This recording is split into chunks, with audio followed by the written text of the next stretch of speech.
No espero ni quiero que se dé crédito a la historia más extraordinaria y sin embargo más familiar que voy a referir, tratándose de un caso en el que mis sentidos se niegan a aceptar su propio testimonio. Yo habría de estar realmente loco si así lo creyera. No obstante, no estoy loco y, con toda seguridad, no sueño. Pero mañana puedo morir y quisiera aliviar hoy mi espíritu. Mi inmediato deseo es mostrar al mundo clara, concretamente y sin comentarios una serie de simples acontecimientos domésticos que, por sus consecuencias, me han aterrorizado, torturado y anonadado. A pesar de todo, no trataré de esclarecerlos. A mí casi no me han producido otro sentimiento que el de horror, pero a muchas personas les parecerán menos terribles que insólitos. Tal vez más tarde haya una inteligencia que reduzca mi fantasma al estado de lugar común. Alguna inteligencia más serena, más lógica y mucho menos excitable que la mía. Encontrará, tan solo en las circunstancias que relato con terror, una serie normal de causas y de efectos naturalísimos. La docilidad y humanidad de mi carácter sorprendieron desde mi infancia. Tan notable era la ternura de mi corazón, que había hecho de mí el juguete de mis amigos. Sentía una auténtica pasión por los animales, y mis padres me permitieron poseer una gran variedad de favoritos. Casi todo el tiempo lo pasaba con ellos, y nunca me consideraba tan feliz como cuando les daba de comer o los acariciaba. Con los años, aumentó esa particularidad de mi carácter, y cuando llegué a hombre, hice de ella una de mis principales fuentes de goce. Aquellos que han profesado afecto a un perro fiel y sagaz no requieren la explicación de la naturaleza o intensidad del goce que eso puede producir. En el amor desinteresado de un animal, en el sacrificio de sí mismo, hay algo que llega directamente al corazón, del que con frecuencia ha tenido ocasión de comprobar la amistad mezquina y la frágil fidelidad del hombre natural. Me casé joven. Tuve la suerte de descubrir en mi mujer una disposición semejante a la mía. Habiéndose dado cuenta de mi gusto por estos favoritos domésticos, no perdió ocasión alguna de proporcionármelos de la especie más agradable. Tuvimos pájaros, un pez de color de oro, un magnífico perro, conejos, un pequeño mono y un gato. Era este último animal muy fuerte y bello, completamente negro y de una sagacidad maravillosa. Mi mujer, que era en el fondo algo supersticiosa, aludía frecuentemente a la antigua creencia popular que consideraba a todos los gatos negros como brujas disimuladas. No quiere decir esto que hablara siempre en serio sobre este particular, y lo consigno sencillamente porque lo recuerdo. Plutón, se llamaba así el gato. Era mi predilecto amigo. Solo yo le daba de comer, y a donde quiera que fuese, me seguía por la casa. Incluso me costaba trabajo impedirle que me fuera siguiendo por las calles. Nuestra amistad subsistió así algunos años, durante los cuales mi carácter y mi temperamento, me sonroja confesarlo, por causa del demonio de la intemperanza, sufrió una alteración radicalmente funesta. De día en día me hice más taciturno, más irritable, más indiferente a los sentimientos ajenos. Empleé con mi mujer un lenguaje brutal, y con el tiempo la afligí incluso con violencias personales. Naturalmente, mi pobre favorito debió de notar el cambio de mi carácter. No solamente no les hacía caso alguno, sino que los maltrataba. Sin embargo, por lo que se refiere a Plutón, aún despertaba en mí la consideración suficiente para no pegarle. En cambio, no sentía ningún escrúpulo en maltratar a los conejos, al mono o incluso al perro. cuando por casualidad o afecto se cruzaban en mi camino. No dudaba en maltratarlos, pero iba secuestrándome mi mal, porque ¿qué mal admite una comparación con el alcohol? Andando el tiempo, el mismo Plutón, que envejecía y, naturalmente, se hacía un poco huraño, comenzó a conocer los efectos de mi perverso carácter. Una noche, en ocasión de regresar a casa completamente ebrio, de vuelta de uno de mis frecuentes escondrijos del barrio, me pareció que el gato evitaba mi presencia. Lo agarré, pero él, horrorizado por mi violenta actitud, me hizo en la mano, con los dientes, una leve herida. De mí se apoderó repentinamente un furor demoníaco. En aquel instante dejé de conocerme. Pareció como si de pronto mi alma original hubiese abandonado mi cuerpo, y una ruindad superdemoníaca, saturada de ginebra, se filtró en cada una de las fibras de mi ser. Del bolsillo de mi chaleco saqué un cortaplumas. Lo abrí, agarré al pobre animal por la garganta y deliberadamente le vacié un ojo. Me cubre el rubor. Me abraza. Me estremezco al escribir esta abominable atrocidad. Cuando al amanecer hube recuperado la razón, cuando se hubieron disipado los vapores de mi crápula nocturna, me experimenté un sentimiento mitad horror, mitad remordimiento por el crimen que había cometido. Pero todo lo más era un débil y equívoco sentimiento. El alma no sufrió sus acometidas. Volví a sumirme en los excesos y no tardé en ahogar en el vino todo el recuerdo de mi acción. Curó, entretanto, el gato lentamente. La órbita del ojo perdido presentaba, es cierto, un aspecto espantoso, pero después, con el tiempo, no pareció que se daba cuenta de ello. Según su costumbre, iba y venía por la casa, pero, como debí suponerlo, en cuanto veía que me aproximaba a él, huía aterrorizado.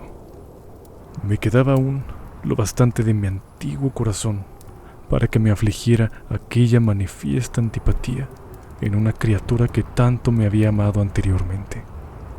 Pero este sentimiento no tardó en ser desalojado por la irritación. Como para mi caída final e irrevocable, brotó entonces el espíritu de perversidad. Espíritu del que la filosofía no se cuida ni poco ni mucho. No obstante, tan seguro como que existe mi alma, creo que la perversidad es uno de los primitivos impulsos del corazón humano, una de esas indivisibles primeras facultades o sentimientos que dirigen el carácter del hombre. ¿Quién no se ha sorprendido numerosas veces cometiendo una acción necia o vil, por la única razón de que sabía que no debía cometerla?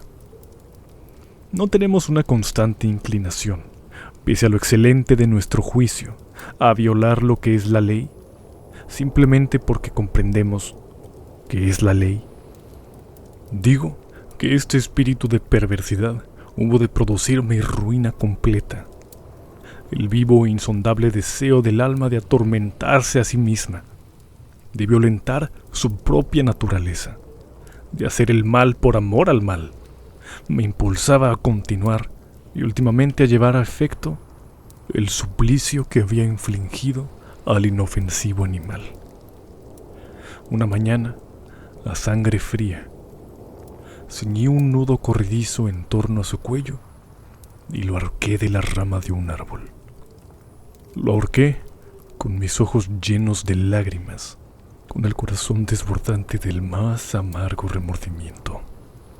Lo ahorqué porque sabía que él me había amado y porque reconocía que no me había dado motivo alguno para enojarme con él. Lo ahorqué porque sabía que al hacerlo cometía un pecado mortal que comprometía mi alma inmortal hasta el punto de colocarla, si esto fuera posible, lejos incluso de la misericordia infinita del muy terrible y misericordioso Dios. En la noche siguiente, al día en que fue cometida una acción tan cruel, me despertó del sueño el grito de ¡Fuego! ¡Fuego! Ardían las cortinas de mi lecho. La casa era una gran hoguera. No sin grandes dificultades, mi mujer, un criado y yo logramos escapar del incendio. La destrucción fue total. Quedé arruinado y me entregué desde entonces a la desesperación. No intento establecer relación alguna entre causa y efecto con respecto a la atrocidad y el desastre.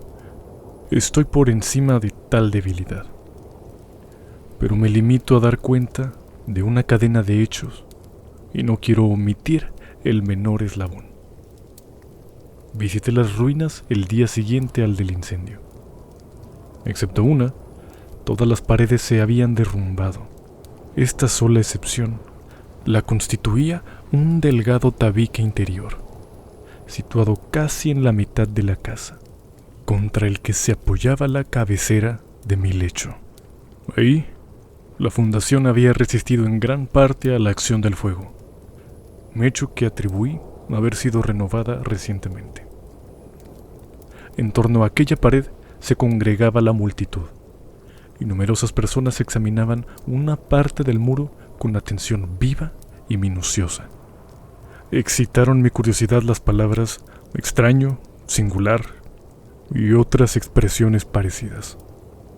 Me acerqué y vi, a modo de un bajo relieve esculpido sobre la blanca superficie, la figura de un gigantesco gato. La imagen estaba copiada con una exactitud realmente maravillosa. Rodeaba el cuello del animal una cuerda. Apenas hube visto esta aparición, porque yo no podía considerar aquello más que como una aparición, mi asombro y mi terror fueron extraordinarios. Por fin vino en mi amparo la reflexión. Recordaba que el gato había sido ahorcado en un jardín contiguo a la casa. A los gritos de alarma, el jardín fue invadido inmediatamente por la muchedumbre y el animal debió de ser descolgado por alguien del árbol y arrojado a mi cuarto por una ventana. Indudablemente, se hizo esto con el fin de despertarme. El derrumbamiento de las restantes paredes había comprimido a la víctima de mi crueldad en el yeso recientemente extendido. La cal del muro, en combinación con las llamas y el amoníaco del cadáver, produjo la imagen tal como yo la veía, aunque prontamente satisfice así a mi razón, ya que no por completo mi conciencia. No dejó, sin embargo, de grabar en mi imaginación una huella profunda el sorprendente caso que acabo de dar cuenta. Durante algunos meses no pude liberarme del fantasma del gato, y en todo este tiempo nació en mi alma una especie de sentimiento que se parecía, aunque no lo era, al remordimiento. Llegué incluso a lamentar la pérdida del animal y a buscar en torno mío, en los miserables tugurios que la sazón frecuentaba, otro favorito de la misma especie y de facciones parecidas que pudiera sustituirle. Me hallaba sentado una noche, medio aturdido, en un bodegón infame, cuando atrajo repentinamente mi atención un objeto negro que yacía en lo alto de uno de los inmensos barriles de ginebra o ron que componían el mobiliario más importante de la sala. Hacía ya algunos momentos que miraba a lo alto del tonel y me sorprendió no haber advertido el objeto colocado encima. Me acerqué a él y lo toqué.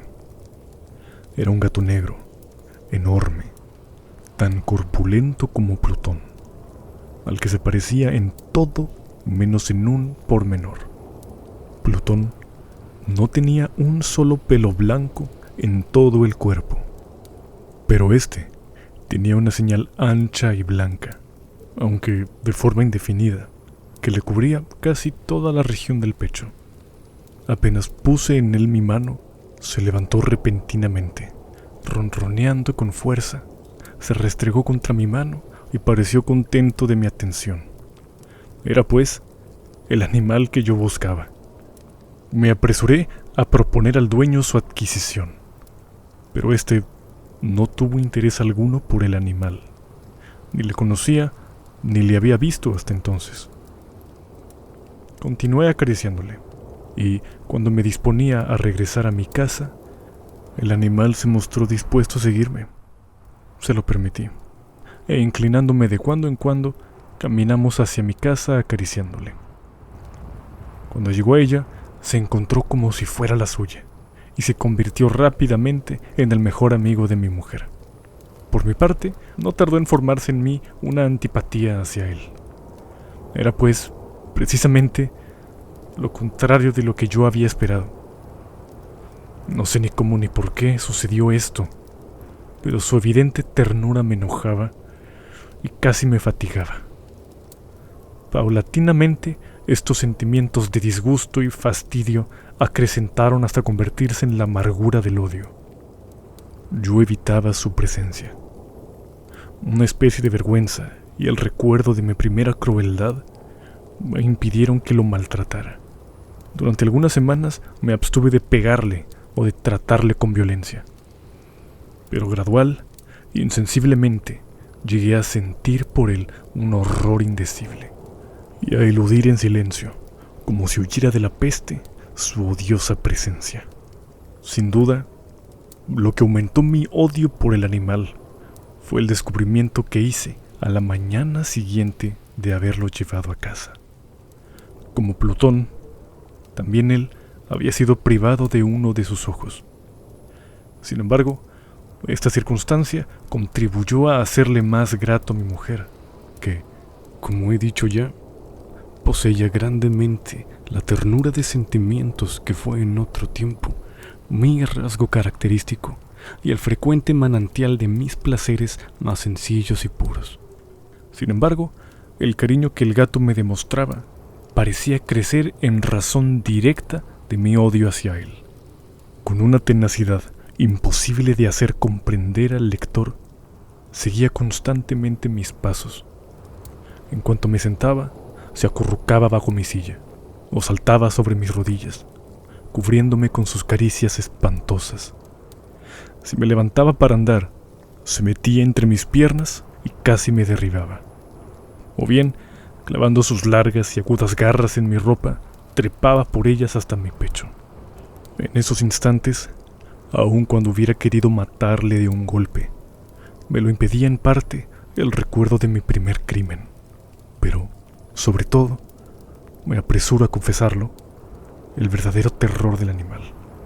Este terror no era positivamente el de un mal físico, y, no obstante, me sería muy difícil definirlo de otro modo. Casi me avergüenzo confesarlo. Aún en esta celda de malhechor, casi me avergüenza confesar que el horror y el pánico que me inspiraba el animal se habían acrecentado a causa de una de las fantasías más perfectas que es posible imaginar. Mi mujer, no pocas veces, había llamado mi atención con respecto al carácter de la mancha blanca de la que he hablado, y que constituía la única diferencia perceptible entre el animal extraño y aquel que había matado yo. Recordará sin duda el lector que esta señal, aunque grande, tuvo primitivamente una forma indefinida, pero lenta, gradualmente, por fases imperceptibles, y que mi razón se esforzó durante largo tiempo en considerar como imaginaria, había concluido adquiriendo una nitidez rigurosa de contornos. En ese momento, era la imagen de un objeto que me hace temblar de nombrarlo. Era, sobre todo, lo que me hacía mirarle como un monstruo de horror y repugnancia, y lo que, si me hubiera atrevido, me hubiese impulsado a librarme de él. Era ahora, digo, la imagen de una cosa abominable y siniestra. La imagen de la horca. ¡Oh, lúgubre y terrible máquina! máquina de espanto y crimen, de muerte y agonía. Yo era entonces, en verdad, un miserable. Más allá de la miseria posible de la humanidad, una bestia bruta, cuyo hermano fue aniquilado por mí con desprecio. Una bestia bruta engendraba en mí, hombre formado a imagen del Altísimo, tan grande e intolerable infortunio. Ni de día ni de noche conocía yo la paz del descanso. Ni un solo instante. Durante el día me dejaba el animal, y de noche, a cada momento, cuando salía de mis sueños, lleno de indefinible angustia, era tan solo para sentir el aliento tibio de la cosa sobre mi rostro y su enorme peso, encarnación de una pesadilla que yo no podía separar de mí y que parecía eternamente posada en mi corazón. Bajo tales tormentos sucumbió lo poco que había de bueno en mí. Infames pensamientos se convirtieron en mis íntimos, los más sombríos, los más infames de todos los pensamientos. La tristeza de mi humor de costumbre se acrecentó hasta hacerme aborrecer a todas las cosas y a la humanidad entera. Mi mujer, sin embargo, no se quejaba nunca.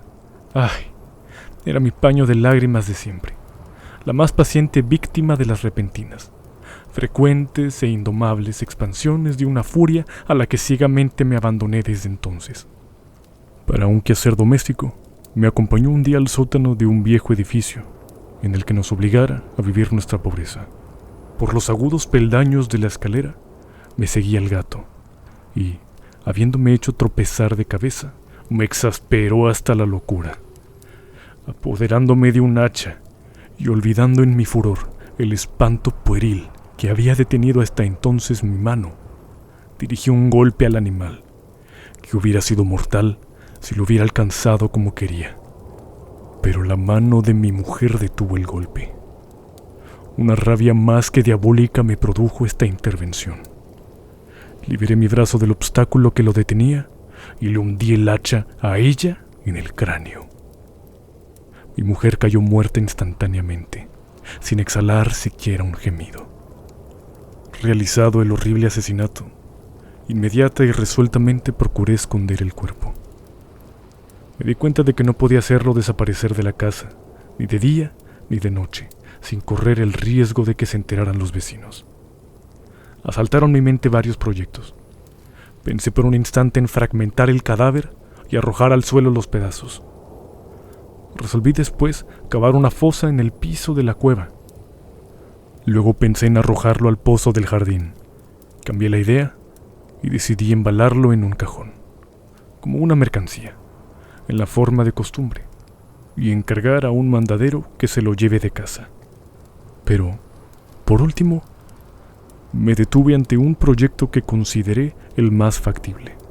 Me decidí a emparedarlo en el sótano, como se dice que hacían en la Edad Media los monjes con sus víctimas. La cueva parecía estar construida a propósito para semejante proyecto. Los muros no estaban levantados con el cuidado de costumbre, y no hacía mucho tiempo habían sido cubiertos en toda su extensión por una capa de yeso que no dejó endurecer la humedad. Por otra parte, había un saliente en uno de los muros, producido por una chimenea artificial o especie de hogar que quedó luego tapado y dispuesto de la misma forma que el resto del sótano. No dudé que me sería más fácil quitar los ladrillos de aquel sitio, colocar el cadáver y emparedarlo del mismo modo, de forma que ninguna mirada pudiese descubrir nada sospechoso. No me engañó mi cálculo.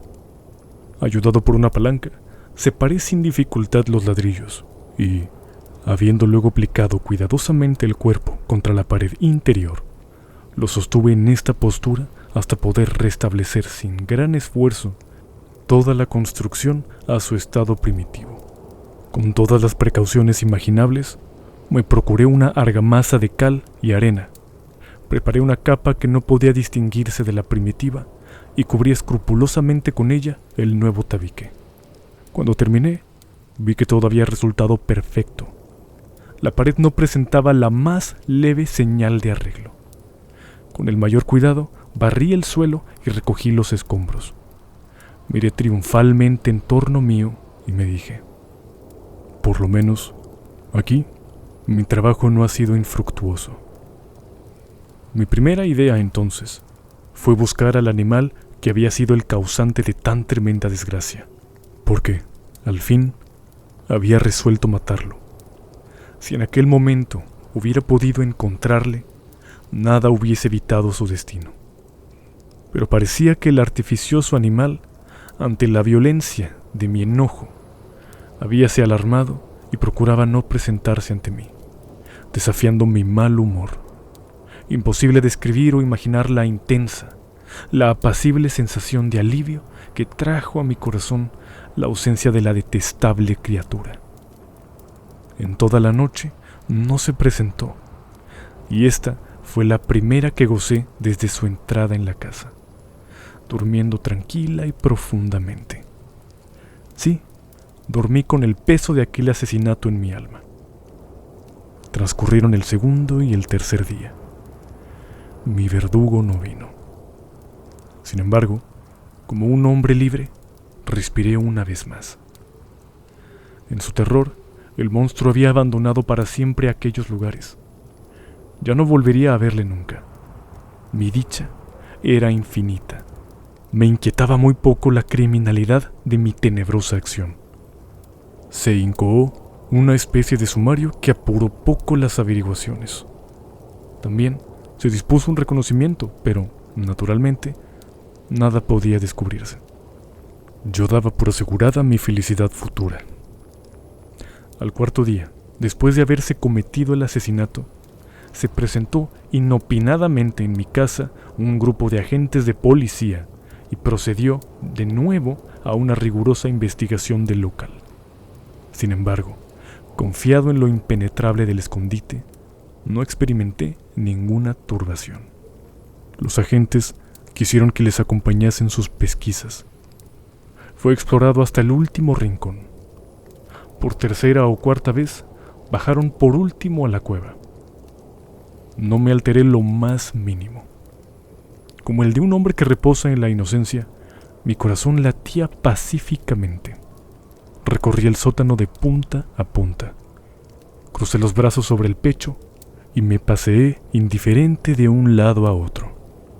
Plenamente satisfecha, la policía se disponía a abandonar la casa. Era demasiado intenso el júbilo de mi corazón para que pudiera reprimirlo.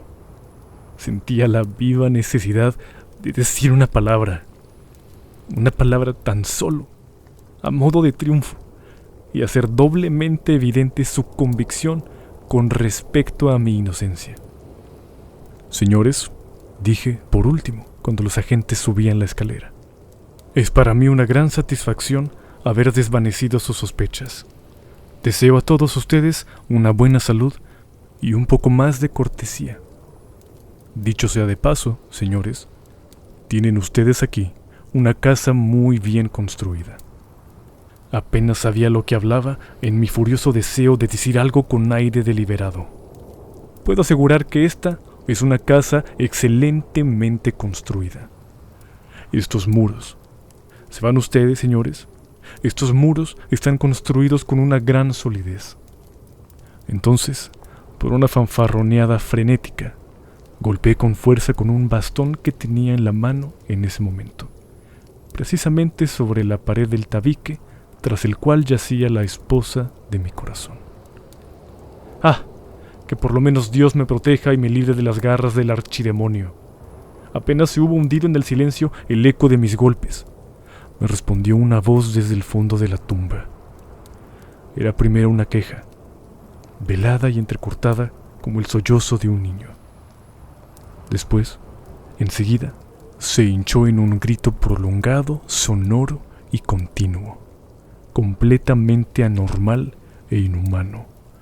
Un alarido, un aullido mitad horror, mitad triunfo, como solamente puede brotar del infierno. Horrible armonía que surgía al unísono de las gargantas de los condenados en sus torturas y de los demonios que gozaban en la condenación. Sería una locura expresarles mis pensamientos. Me sentí desfallecer y tambaleándome caí contra la pared opuesta. Durante un instante se detuvieron en los escalones los agentes. El terror los había dejado atónitos. Un momento después, 12 brazos robustos atacaron la pared, que cayó a tierra de un golpe. El cadáver, muy desfigurado ya y cubierto de sangre coagulada, apareció rígido a los ojos de los circunstantes. Sobre su cabeza, con las rojas fauces dilatadas y llameando el único ojo, se posaba el odioso animal cuya astucia me llevó al asesinato y cuya reveladora voz me entregaba al verdugo. Yo había encerrado al monstruo en la tumba.